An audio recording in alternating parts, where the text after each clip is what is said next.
सच के साथ। नमस्कार, सिटी वाराणसी लाइव में आप सभी का स्वागत है। मैं हूं अमित मिश्रा। आइए नजर डालते हैं आज की खास खबरों पर।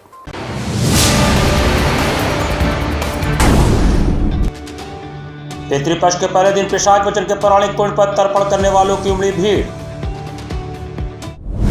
कांग्रेस के प्रदेश अध्यक्ष ने भाजपा के स्वच्छांजलि कार्यक्रम पर कसा तंज। कहा, गांधी जी की विरासत को ध्वस्त करने वाले मोदी जी पहले करे मन को साफ।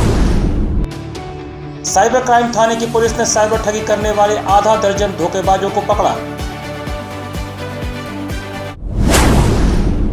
और महात्मा गांधी काशी विद्यापीठ के छात्रों ने 5 सूत्री मांगों को लेकर दिया धरना। और अब समाचार विस्तार से। पितृपक्ष के प्रथम दिन पिशाच मोचन कुंड पर श्राद्ध कर्म करने वालों की भारी भीड़ दिखी। काशी में मोक्ष का द्वार कहे जाने वाले पिशाच मोचन कुंड पर वैसे तो साल के 365 दिन मृत आत्माओं के तर्पण विधि के लिए जाना जाता है, मगर पितृपक्ष के दौरान तर्पण कर्म के लिए इस पिशाच मोचन का विशेष महत्व है, जिसको लेकर पिशाच मोचन पर आज श्राद्ध कर्म करने वालों की पहले ही दिन भीड़ काफी दिखाई पड़ी। पूर्वजों के निमित्त तर्पण करने का नियम बताया गया है। पिशाच मोचन श्राद्ध तिथि पर अकाल मृत्यु को प्राप्त हुए पितरों का श्राद्ध करने का विशेष महत्व होता है। इस दिन शांति के उपाय करने से प्रेत योनि और जिन लोगों को भूत प्रेत से डर लगता है उन्हें पितृदोष से मुक्ति मिलती है। पितृदोष को शांत करने के लिए शास्त्रों में पिशाच मोचन श्राद्ध को बहुत महत्वपूर्ण बताया गया है। हमारे शास्त्रों में श्राद्ध के बहुत सारे विधि विधान बताए गए हैं, जिनके द्वारा पितरों की शांति और मुक्ति होती है। श्राद्ध कर्म के द्वारा मनुष्य अपने पितरों को शांति प्रदान करता है, उन्हें प्रेत योनि से मुक्ति दिलाता है। शास्त्रों में बताया गया है कि अगर कोई मनुष्य अपने पितरों की मुक्ति और शांति के लिए श्राद्ध कर्म या तर्पण नहीं करता है तो उसे पितृदोष भुगतना पड़ता है और उसके जीवन में कई प्रकार के कष्ट उत्पन्न होने लगते हैं। जो लोग अकाल मृत्यु या किसी एक्सीडेंट में मारे जाते हैं उनके लिए पिशाच मोचन श्राद्ध बहुत महत्वपूर्ण माना जाता है। इस दिन श्राद्ध कर्म संपन्न करते हुए पूर्वजों को मुक्ति मिलती है। पिशाच मोचन श्राद्ध पितरों को अभीष्ट सिद्धि देने वाला होता है, इसलिए इस दिन किया गया श्राद्ध कर्म अक्षय होता है। इससे पितृ संतुष्ट होते हैं। पिशाच मोचन श्राद्ध के दिन श्राद्ध कर्म करने से पितृ प्रसन्न होते हैं और आपकी सभी मनोकामनाओं को पूर्ण करते हैं। इस दिन पितरों का श्राद्ध करने से पितरों का आशीर्वाद मिलता है। पिशाच मोचन श्राद्ध के दिन तीर्थ, स्नान, जप, तप और व्रत करने से पुण्य प्राप्त होता है और सभी प्रकार के पापों से छुटकारा मिलता है। इस दिन संयम, साधना और तपस्या के लिए श्रेष्ठ माना गया है। पिशाच मोचन श्राद्ध के दिन भगवान विष्णु की विशेष आराधना की जाती है, जिससे तन, मन और धन से जुड़े सभी कष्टों से मुक्ति मिलती है। इस दिन व्रत, स्नान, दान, जप, होम और पितरों के लिए भोजन, वस्त्र आदि का दान देना बहुत उत्तम माना जाता है। शास्त्रों में बताया गया है कि इस दिन प्रातः काल सूर्योदय से पहले उठकर स्नान करने के पश्चात संकल्प लेकर उपवास करें। सबसे पहले दक्षिण दिशा की ओर मुख करके बैठ जाएं। अब किसी पात्र में जल भरकर अपने सामने स्थापित करें और सभी पितरों को जल अर्पित करें। अब अपने पितरों से अपने घर, परिवार, स्वास्थ्य आदि के लिए प्रार्थना करें। तिलक और आचमन करने के बाद पीतल या तांबे के बर्तन में पानी लेकर उसमें दूध, दही, शहद, कुमकुम, अक्षत, तिल और कुश रखें। पितरों का दिन होता है। 15 दिन इसको हिंदू धर्म, सनातन धर्म में इसको पितरों के लिए भगवान देवता मानते हैं। पितृ इतना बड़ा कोई देवता नहीं होता। इसमें लोग श्राद्ध करते हैं, नारायण बलि करते हैं, तिलपिंडी करते हैं, पूजा पाठ करते हैं, अपने पितरों के लिए दान करते हैं ताकि उनका आशीर्वाद बना रहे। यहाँ पिशाच मोचन क्या महत्व है? पूजा करने का ये गंगा की पहले का सरोवर है। यहाँ भगवान भोलेनाथ विष्णु ने की तपस्या करके आए हैं। यहाँ भगवान ने काशी विश्वनाथ, बाबा विश्वनाथ भोलेनाथ ने ये बात कहा है कि जो भी यहाँ पिंडदान करेगा, पितरों को तर्पण करेगा, उसको प्रेत योनि से मुक्ति होगी, उसकी मुक्ति है। यहाँ से करने के बाद कहाँ जाते हैं? यहाँ से करने के बाद लोग गया जाते हैं। त्रिपिंडी श्राद्ध करने के लिए पिशाच मोचन पोखरा आए हैं। बहुत विधिवत हुआ है और बहुत अच्छा लगा, संतोषजनक हुआ। वाराणसी कमिश्नरेट के साइबर क्राइम थाने की पुलिस ने करोड़ों रुपए की धोखाधड़ी करने वाले साइबर धोखेबाजों को गिरफ्तार किया। वाराणसी कमिश्नरेट के साइबर क्राइम थाने की पुलिस को करोड़ों रुपए की ठगी करने वाले साइबर धोखेबाजों को पकड़ने में बड़ी सफलता मिली है। पुलिस ने साइबर अपराध को अंजाम देने वाले गैंग के 6 सदस्यों को गिरफ्तार किया है। इन सभी खिलाफ वाराणसी के लालपुर पांडेपुर थाने में धोखाधड़ी समेत विभिन्न धाराओं में मुकदमे दर्ज किए गए हैं। पुलिस ने इनके पास से भारी मात्रा में mobile phone, insurance data paper आदि बरामद किया है। मिली जानकारी के मुताबिक लालपुर पांडेपुर क्षेत्र के खजूरी निवासी सर्वेश कुमार चौबे नाम के एक व्यक्ति ने 16 मई को अपने साथ पूर्व में हुए सिक्योरिटी के नाम पर 9 लाख रुपए के धोखाधड़ी का मुकदमा दर्ज कराया था। उच्च अधिकारियों के निर्देश पर यह मामला क्राइम थाने की पुलिस को सौंपा गया, जिसके बाद साइबर थाने की पुलिस ने इलेक्ट्रॉनिक सर्विलांस, सीडीआर, एनालिसिस व अन्य तकनीकों का प्रयोग करते हुए मामले की जांच शुरू की, जिसके बाद पुलिस ने दबिश देते हुए गैंग के 6 सदस्यों को गिरफ्तार किया। पुलिस उन्हें न्यायालय में प्रस्तुत करते हुए आगे की विधिक कार्रवाई कर रही है।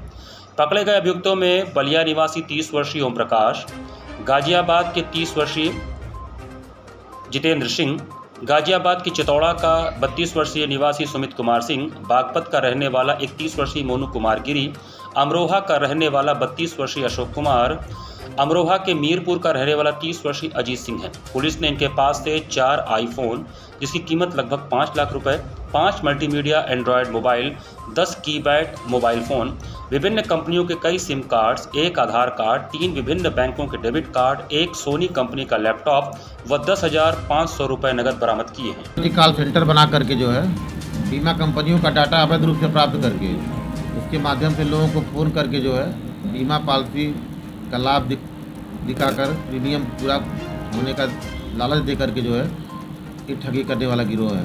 कॉल सेंटर चलाते हैं नोएडा में और बहुत योजनाबद्ध तरीके से काम करते हैं। करोड़ों रुपया इन्होंने कमाए होंगे और बहुत सारे लोगों के साथ ठगी किया है। इनकी गिरफ्तारी किस प्रकार से कैसे हुई? इनकी गिरफ्तारी जो है इलेक्ट्रॉनिक सर्विलांस के आधार पर हुई। इलेक्ट्रॉनिक सर्विलांस के आधार पर हम लोगों ने इनके बारे में पता लगाया और ये सेक्टर 63 नोएडा में कॉल सेंटर चलाते हैं। क्या कुछ रिकवरी है? इनके पास से 19 मोबाइल, 10,500 रुपया, 1 लैपटॉप, बीमा कंपनी के 64 पेज कागजात बरामद हुए।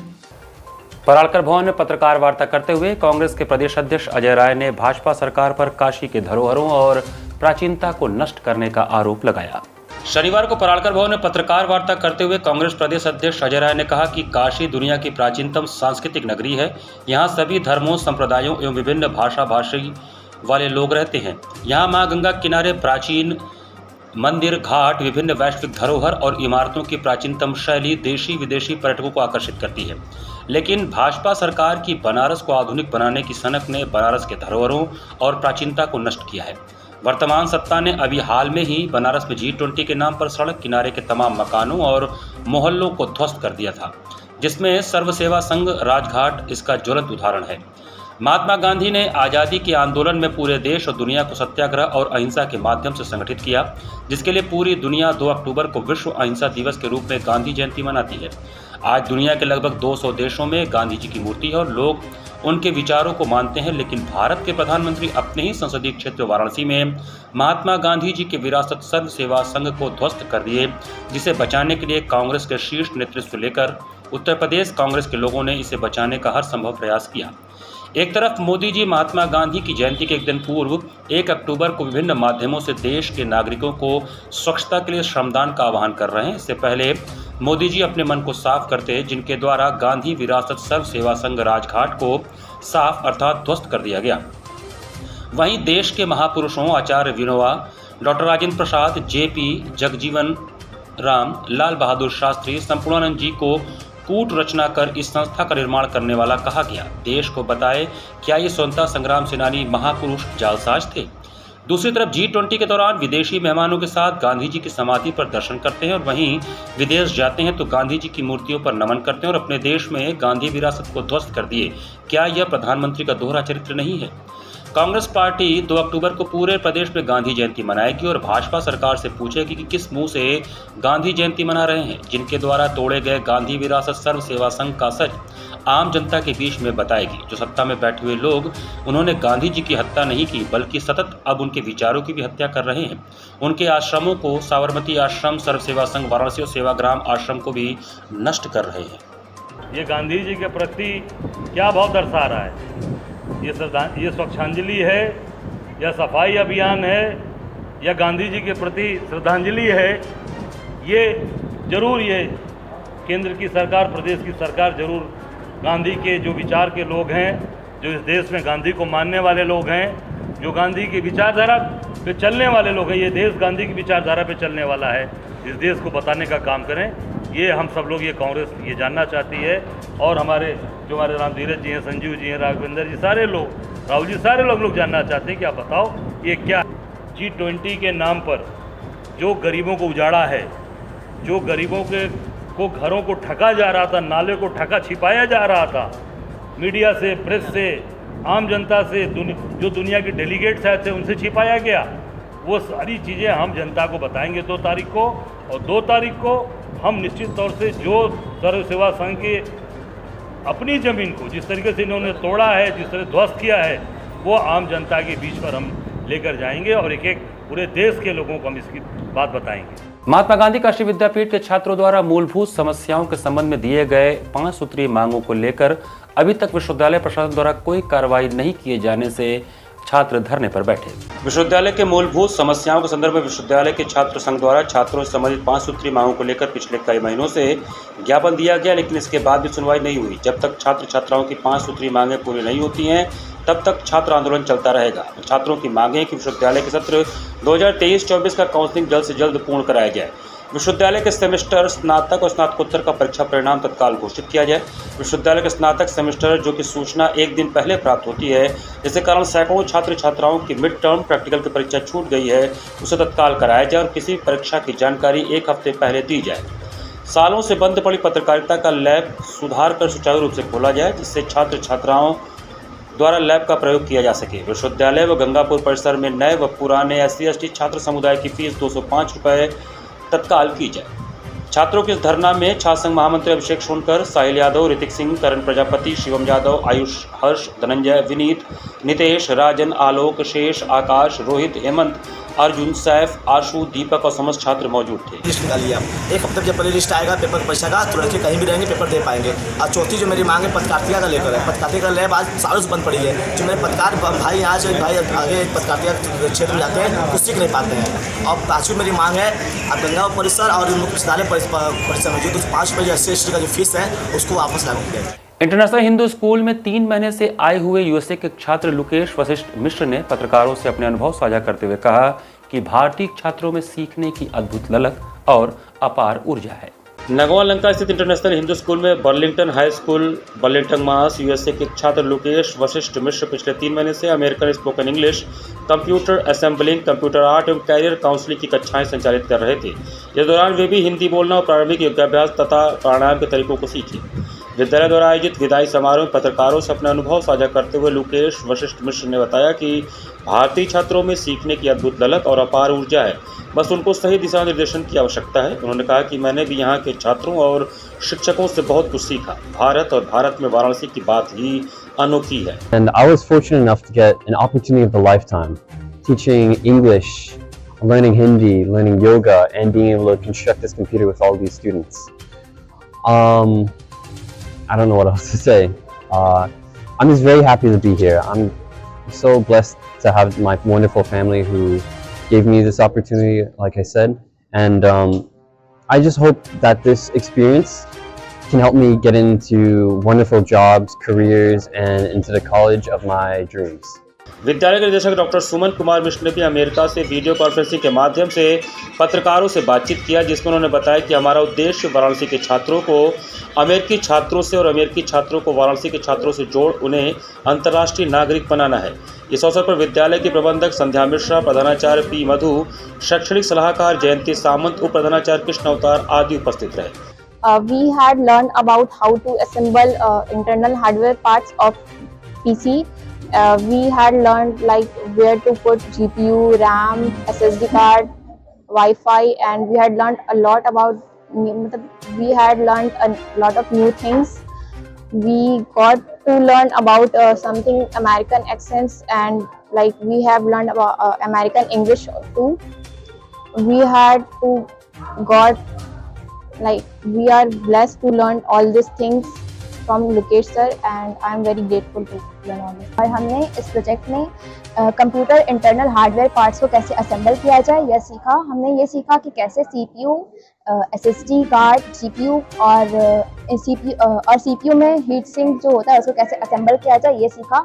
हमने इस प्रोजेक्ट के द्वारा कई नई चीज़ों का हमें ज्ञान हुआ और हमें ये पता चला कि हम कैसे कंप्यूटर के इंटरनल पार्ट्स को असेंबल कर सकें। और हमने ये सीखा कि अगर हमने अमेरिकन इंग्लिश भी सीखा, हमें पता चला कि कैसे हम अपने एक्सेंट को वर्क कर सकते हैं। यहाँ पर वक्त चला है छोटे से ब्रेक का। बने रहिए सिटी वाराणसी लाइव के साथ। वाराणसी लाइव, सच के साथ। 24 घंटा में वो लड़का अगर हमरा ना मिलल तो सारा शहर के आग लगा दे।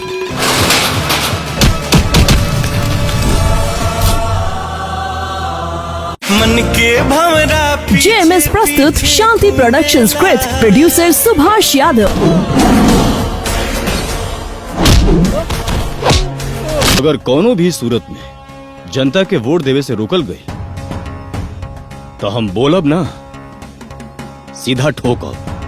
डिजिटल पार्टनर फटाफट डिजिटल HS पवन द्वारा निर्देशित प्रजातंत्र। आज वर्दी बोल रहा बा। रितेश पांडे, काजल राघवानी अभिनीत एक संपूर्ण पारिवारिक फिल्म जल्द ही आपके नजदीकी सिनेमाघरों में। प्रजातंत्र producer Subhash Yadav, digital partner फटाफट डिजिटल, HS पवन द्वारा निर्देशित और रितेश पांडे, आराधना मिश्रा और कल्पना जी के सुरीले गानों से सजी एक संपूर्ण पारिवारिक फिल्म सच के साथ। ब्रेक के बाद आपका स्वागत है। रामनगर की रामलीला के दूसरे दिन लीला प्रेमियों ने भगवान श्री राम के जन्म के हर्षोल्लास का आनंद लेते हुए आध्यात्मिक अनुभव प्राप्त किए। संपूर्ण अयोध्या में खुशी का अद्भुत एवं अपूर्व वातावरण बन गया। सभी सुखों से संपन्न अयोध्या राजमहल में जो कमी रह गई थी वह भी पूरी हो गई। विशाल राजभवन अबोध शिशुओं की किलकारी से गूंज रहा था। राजा दशरथ को पुत्र रत्नों की प्राप्ति हुई। उन्हें पुत्र रूप में राम, भरत, लक्ष्मण और शत्रुघ्न मिले। अयोध्या में मंगल संगीत मुखर हो उठा। घर घर से सोहर के स्वर गूंजने लगे। रामनगर की रामलीला के दूसरे दिन शुक्रवार को लीला प्रेमियों ने श्री अवध में पुत्र प्राप्ति यज्ञ, श्री राम जन्म, विराट दर्शन, बाल लीला, यज्ञोपवीत, मृगया आदि प्रसंगों के दर्शन किए। मृगया लीला के बाद आरती से शुक्रवार की लीला को विराम दिया गया। लीला के आरंभिक प्रसंग में राजा दशरथ गुरु वशिष्ठ के पास गए। उनसे अपने मन की बात कही कि आपकी कृपा से हमें सब कुछ मिला है, परंतु पुत्र नहीं है, यह बहुत कष्टदायक लगता है। वशिष्ठ आश्वासन देते हैं कि पूर्व जन्म में तुम्हारा नाम मनु और कौशल्या का नाम शत्रुपा था। तुम दोनों ने तपस्या कर भगवान को अपना पुत्र होने का वर मांगा था। तुम धीरज रखो, तुम्हें 4 पुत्र प्राप्त होंगे। राजा दशरथ ने पुत्रेष्टि यज्ञ करवाया। अग्निदेव प्रकट हुए और राजा दशरथ को एक फल देकर तीनों रानियों को उचित अनुपात में बांट देने के लिए कहा। राजा दशरथ ने उस फल का आधा भाग कौशल्या को दिया। शेष आधे का बराबर बराबर हिस्सा कैकेयी और सुमित्रा में बांट दिया। देवतागण उनकी स्तुति करते हैं। रानियों को पुत्रों की प्राप्ति होती है। श्री राम माता कौशल्या से कहते हैं कि तुम दोनों ने बहुत तपस्या की है। तुमने हमें पुत्र रूप में मांगा था, उसको सत्य करने के लिए तुम्हारे घर में प्रकट हुआ हूँ। तब कौशल्या उनसे यह रूप छोड़ बाल लीला करने को कहती हैं। इतना कहते ही श्री राम बाल रूप धारण कर रोने लगे और संपूर्ण अयोध्या में खुशी छा गई। राजा दशरथ ब्राह्मणों को दान देते हैं।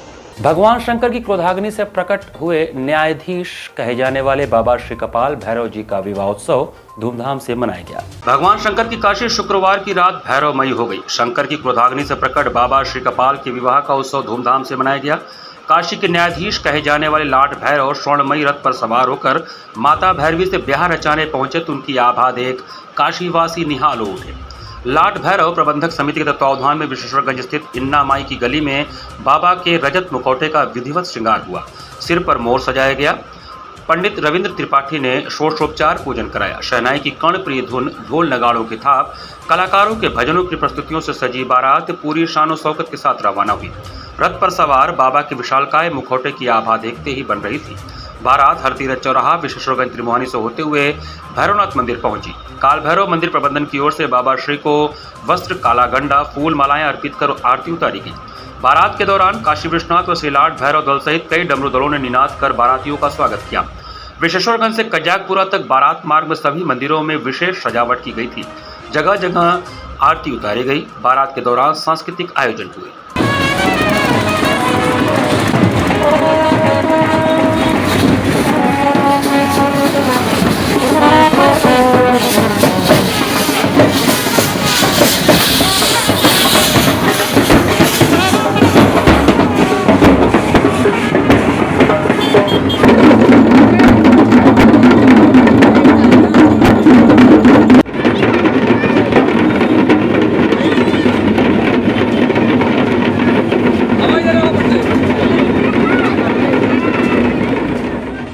दिव्य ज्योति जागृति संस्थान द्वारा 4 अक्टूबर से 10 अक्टूबर तक 7 दिवसीय श्रीमद् भागवत कथा ज्ञान यज्ञ का भव्य आयोजन किया जाएगा।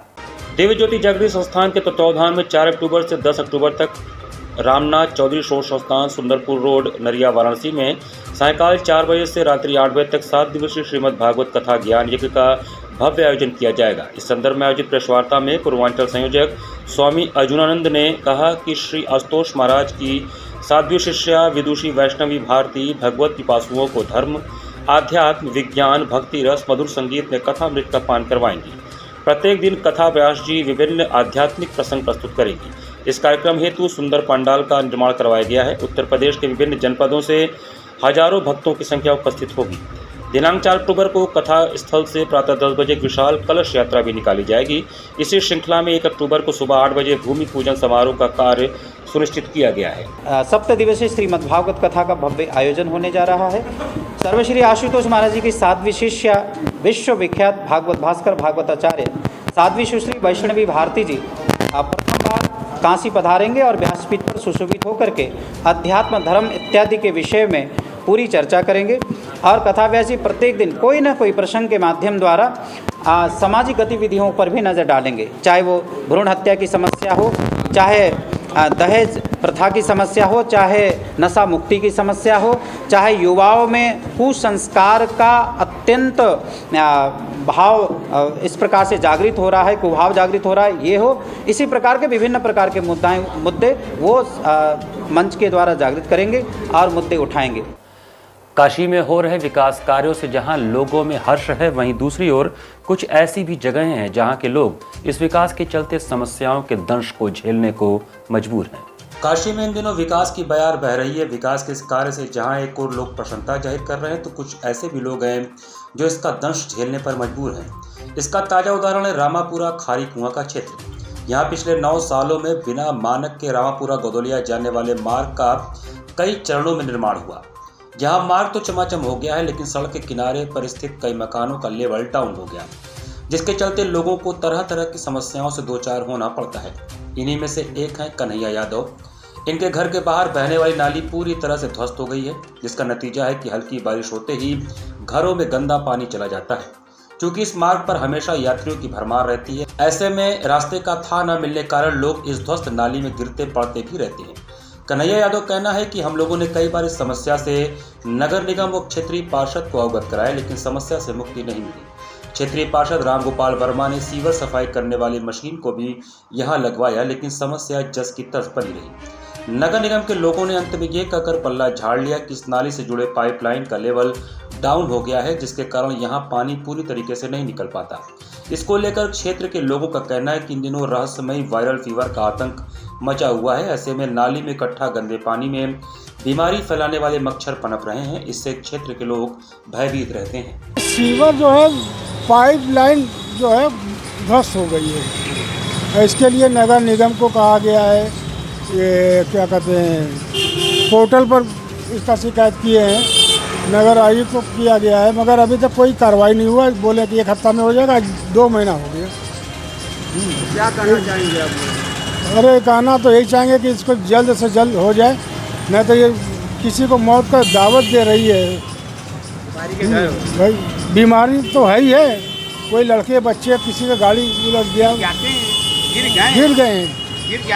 गए हैं, तो इसमें कोई उपाय पार्षद जी से बात की है। हमारे पार्षद जी है रामगोपाल वर्मा, बेचारे वो भी लगे हैं, मगर अभी काम ही नहीं हो पा रही है। कस्टमरों को चढ़ने उतरने बहुत दिक्कतें होती है और पूरी नाला पूरा सीवर देखिए तो पूरा जाम है। काफ़ी दिनों से हम लोग परेशान हैं और कस्टमरों को भी दिक्कत होता है।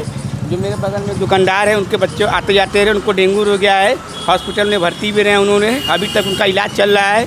हम लोग काफ़ी समय से परेशान है, उनके बच्चों को भी डेंगू हो गया है और हर दुकानदार सब लोग परेशान हैं। कितने लोग उसमें गिर चुके हैं नाले में, कितने लोगों को चोट लग गया है। जब ट्रैफिक जाम होता है तो 4 व्हीलर वाले गाड़ी के अंदर घुस जाते हैं, उनको चोट चपेट लगती है।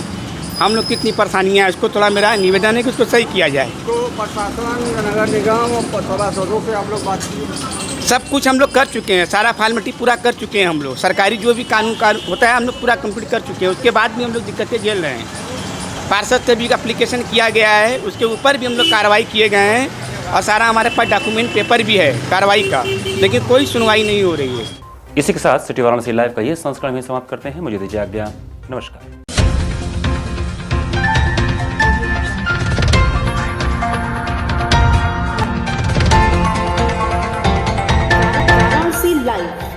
सच के साथ।